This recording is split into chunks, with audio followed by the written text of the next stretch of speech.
Watu wengi wamejaliwa kuwa na vipaji, kuwa na talanta kubwa sana katika maisha yao, lakini kitu kinachowakwamisha kuweza kutimiza malengo yao ni kukosa uwezo wa kujiamini. Leo tutakwenda kutazama mambo matatu muhimu ambayo yatakusaidia kuweza kuongeza uwezo wako wa kujiamini. Jambo la kwanza na la msingi sana ambalo litaongeza uwezo wako wa kujiamini ni kuamini kuwa wewe unaweza. Watu wengi kwa kujiona kwamba wao si kitu, si chochote, wamepoteza kabisa uwezo wao wa kujiamini. Huenda wapo katika mahojiano, huenda wapo katika kupatanisha biashara, huenda wapo katika interview mahali fulani, wanashindwa kabisa kuweza kujiamini kwa sababu wanajiona kuwa wao hawawezi. Tengeneza uwezo wa kujitazama wewe kuwa unaweza katika eneo fulani, usijione kuwa wewe huwezi kufanya jambo fulani. Hivyo basi, ili uweze kukabiliana na tatizo la kukosa kujiamini, amini ya kwamba wewe unaweza. Na kwa kufanya hivyo, utaanza kuikabili tatizo la kukosa kujiamini katika maisha yako. Jambo la pili na la msingi sana ambalo litakusaidia kuweza kuongeza uwezo wako wa kujiamini, usiogope kufanya makosa.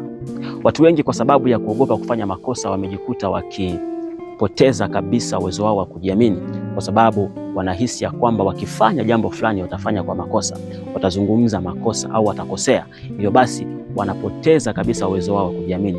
Watu wengi kwa sababu ya kuogopa kufanya makosa wameshindwa ama wamepoteza kabisa uwezo wao wa kujiamini. Usiogope kufanya makosa. Hata hivyo, kila mtu ambaye anazungumza, kila mtu ambaye amefika mahali fulani huko nyuma aliwahi kufanya makosa. Hivyo unapotaka kukabiliana na tatizo la kukosa kujiamini, epuka kabisa kuogopa kufanya makosa, kwa sababu makosa ni sehemu ya kujifunza. Hata wewe katika ofisi yako, katika taasisi fulani, katika biashara, katika eneo lolote lile, usiogope kufanya makosa. Ukijenga hali ya kukubali makosa kama sehemu ya kujifunza, basi uwezo wako wa kujiamini utaongezeka na utakuwa ni mtu ambaye unapiga hatua kila siku. Jambo la tatu na la mwisho kabisa ni kuzungukwa na watu wanaoongeza uwezo wako wa kujiamini. Watu wengi kwa sababu wanawaona wanaowakatisha tamaa wamepoteza kabisa uwezo wao wa kujiamini. Huenda ni katika presentation mahali fulani, huenda ni katika kazi.